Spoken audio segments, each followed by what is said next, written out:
Hello students, so this is the next topic of nutrition. मैंने आपको previous video में बता चुकी हूँ कि जो न्यूट्रिशन होते हैं उसके टू मोड्स होते हैं। फर्स्ट इज़ ऑटोट्रॉपिक, जो कि मैं आपको एक्सप्लेन कर चुकी हूँ। नेक्स्ट होता है हेटरोट्रॉपिक न्यूट्रिशन।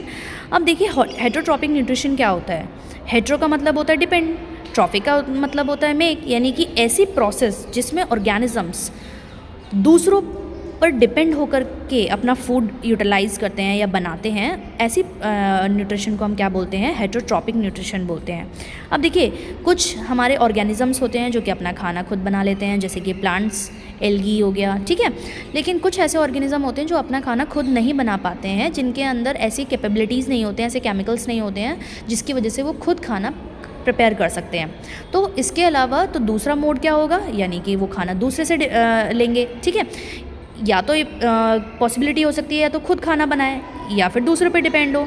तो जो ऑर्गेनिज्म दूसरों पे डिपेंड रहते हैं वो हेटरोट्रॉपिक न्यूट्रिशन के अंदर आते हैं, या हम ये कह सकते हैं कि ऐसे ऑर्गेनिजम्स जो अपना खाना खुद नहीं बना पाते हैं उनके अंदर हेटरोट्रॉपिक न्यूट्रिशन होता है, ठीक है। एग्जाम्पल है animals and fungi and humans also.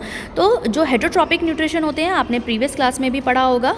ये इनके टाइप्स हैं। हेटरोट्रॉपिक न्यूट्रिशन, पैरासिटिक न्यूट्रिशन इसका टाइप है, और सेप्रोफाइटिक टाइप है, सिम्बायोसिस है, इंसेक्टिवोरस एंड होलोजोइक है।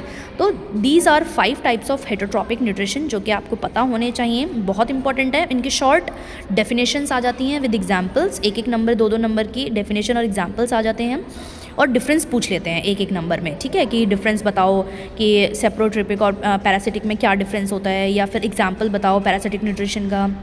तो सबसे पहले हम पैरासिटिक न्यूट्रिशन पढ़ते हैं।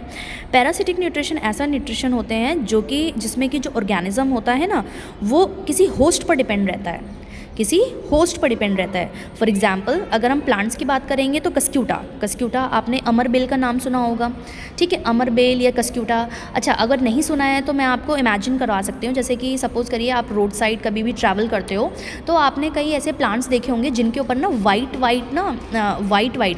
कुछ जैसे लेयर्स होती हैं, कुछ वो मतलब वो पूरा प्लांट को कवर कर लेती हैं, ठीक है। आपने कुछ ऐसा देखा होगा, वाइट स्टेम्स होती हैं, तो वो पूरे प्लांट को कवर कर लेती हैं, ठीक है। तो वही होती हैं एक्चुअल में कस्क्यूटा। अगर आप सर्च करके भी देखोगे तो आपको पता चलेगा कि कस्क्यूटा क्या होता है।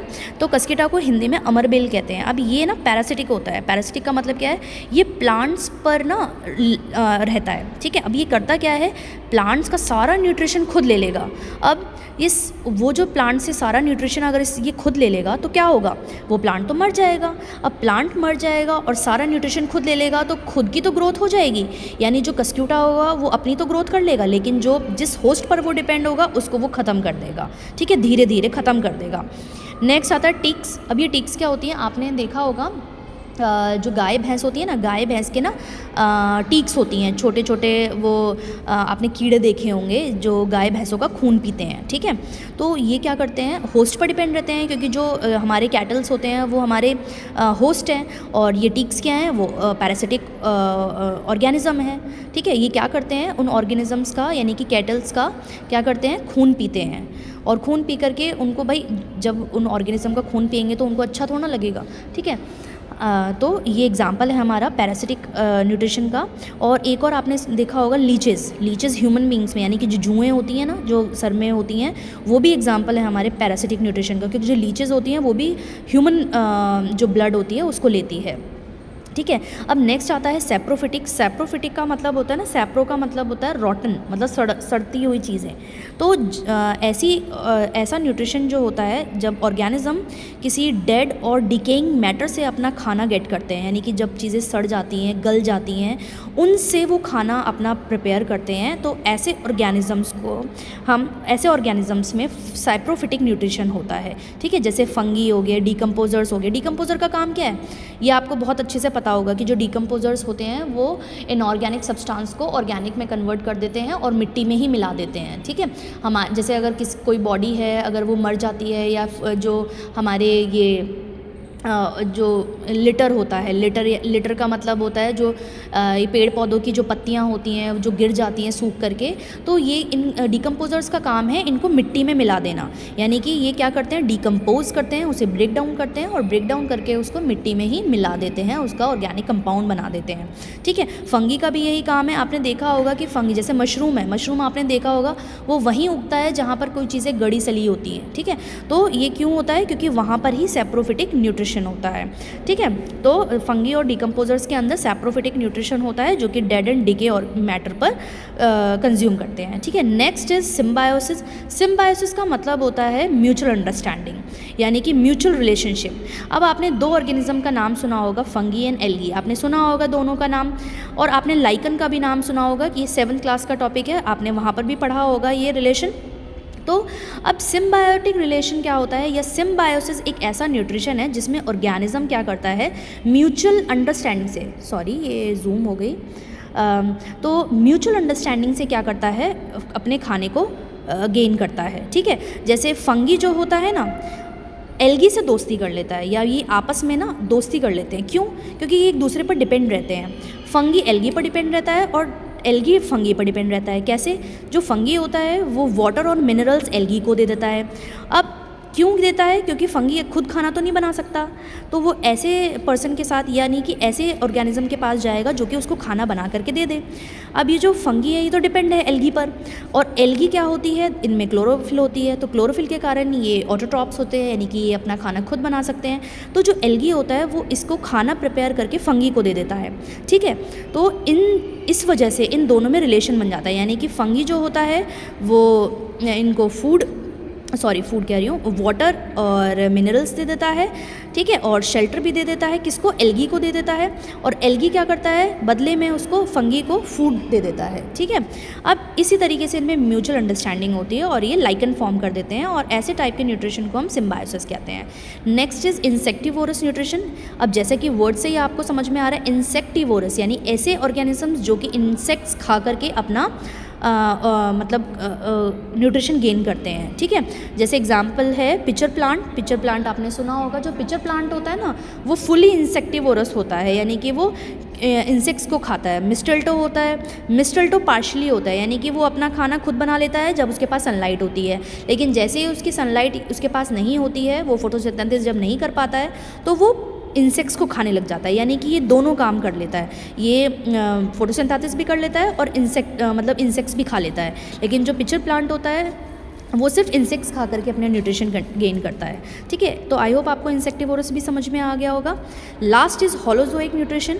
ये एक ऐसा न्यूट्रिशन होता है जिसमें ऑर्गेनिजम्स क्या करते हैं, सॉलिड फूड को गेन करते हैं और उसको ब्रेक डाउन करते हैं, और यही जो टाइप का जो हेटरोट्रॉपिक न्यूट्रिशन है वो हमारी बॉडी में होता है और अमीबा की बॉडी में होता है। ठीक है, एनिमल्स की बॉडी में होता है। तो holozoic nutrition is very important nutrition, क्योंकि ये हमारी बॉडी में होता है, और ये जो चैप्टर है वो प्लांट्स और एनिमल्स के बारे में पढ़ा जा रहा है। तो बेसिकली आपको होलोजोइक न्यूट्रिशन को पढ़ना पड़ेगा। ठीक है, तो होलोजोइक न्यूट्रिशन समझ में आ गया। होलोजोइक न्यूट्रिशन ऐसा न्यूट्रिशन होता है जिसमें जो सॉलिड फूड होता है उसे ऑर्गेनिज्म गेन करता है और उसको फिर ब्रेक डाउन करता है, ब्रेक डाउन करके सिंपलर फॉर्म में उसे यूटिलाइज करता है एनर्जी गेन करने के लिए। ठीक है, तो एग्जाम्पल आपने पढ़ लिया है इसमें, amoeba and animals and human beings. ठीक है, तो अब आपने ये हेटरोट्रॉपिक न्यूट्रिशन के टाइप्स अच्छे से पढ़ लिए हैं। अब हमारा नेक्स्ट जो टॉपिक आता है वो आता है how organisms obtain their food, यानी कि जो ऑर्गेनिजम्स हैं वो अपना खाना कैसे गेन करते हैं। ठीक है, सबसे पहले हम यूनिसेलुलर ऑर्गेनिज्म की बात करेंगे, क्योंकि यूनिसेलुलर ऑर्गेनिज्म एक सिंगल सेल है, सबसे छोटा ऑर्गेनिज्म है। यूनिसेलुलर सेल्स को सबसे छोटा ऑर्गेनिज्म माना जाता है। क्यों माना जाता है? क्योंकि इसमें सिर्फ सिंगल सेल होता है और ये सिंगल सेल सारे काम करता है। ठीक है, अमीबा इसका बेस्ट एग्जाम्पल है और बहुत ही कॉमन एग्जाम्पल है अमीबा पैरामीशियम, क्योंकि ये यूनिसेलुलर ऑर्गेनिज्म है और ये सिंगल सेल सारे काम करता है। सारे काम का मतलब है, अब अमीबा का डायग्राम तो आपने ये देखा है। अमीबा जो होता है वो हमारा क्या कहते हैं, इसकी जो शेप होती है वो कोई फिक्स नहीं होती है, ये इर्रेगुलर शेप का होता है और यूनिसेलुलर ऑर्गेनिज्म है। इसमें साइटोप्लाज्म होता है, ये इसके न्यूक्लियस है और ये अपना खाना सूडोपोडिया के थ्रू करता है। सूडोपोडिया इनके अंदर फॉल्स फीट होते हैं जो कि खाने को गेन करने में हेल्प करते हैं।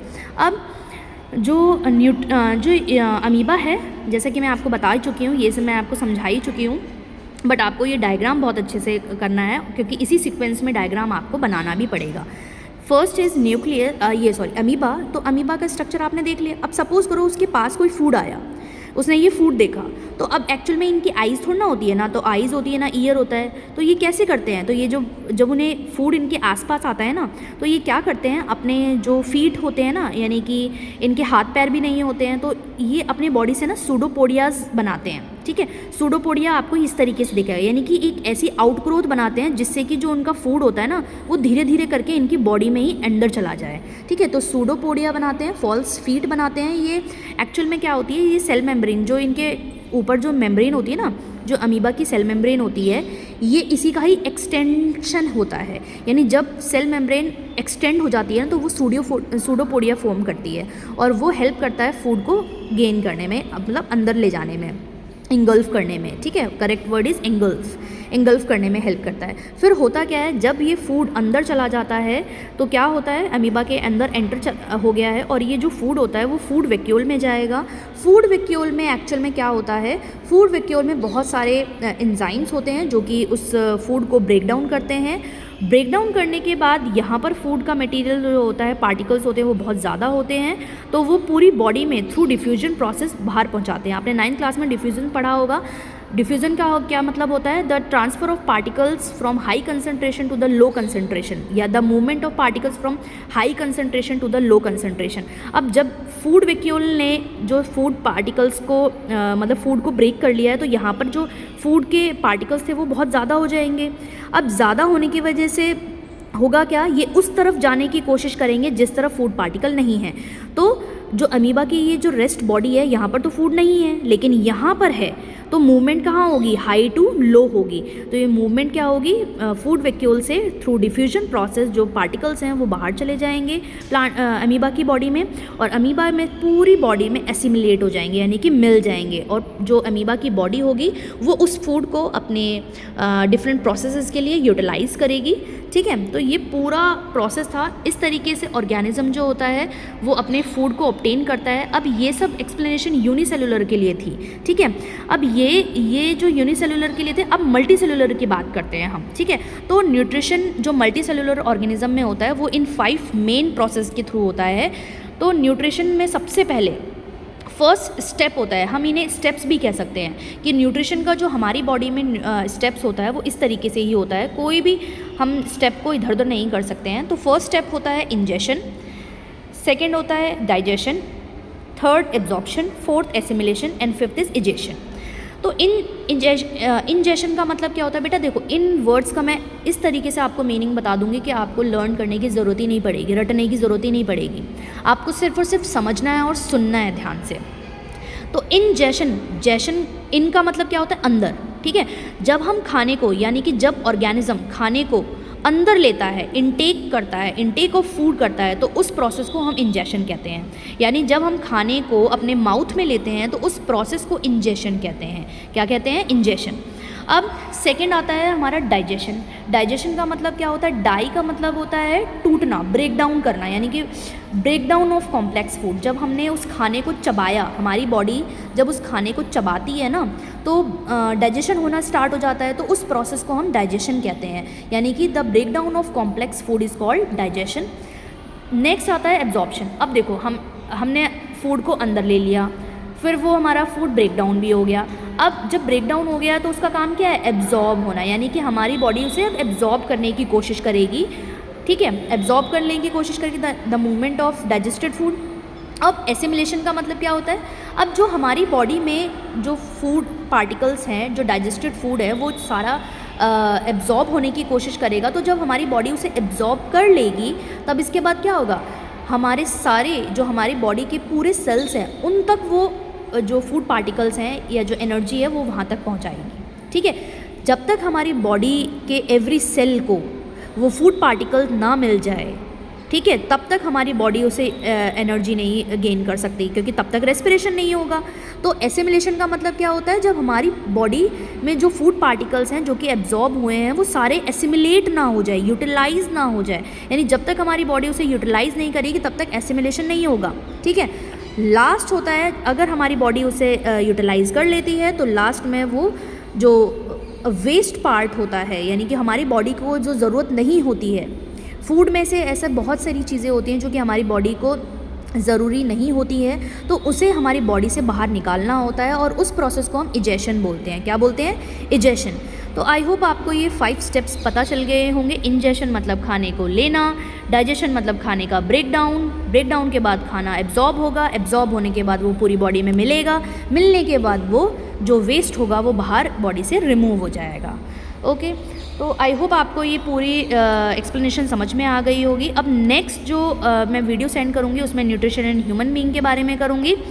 आप बाकी के वीडियोस देखने के लिए आप सारी वीडियोस को देखें, प्रीवियस वीडियोस को भी देखें, ताकि आप ज़्यादा से ज़्यादा नॉलेज गेन कर सकें। Thank you.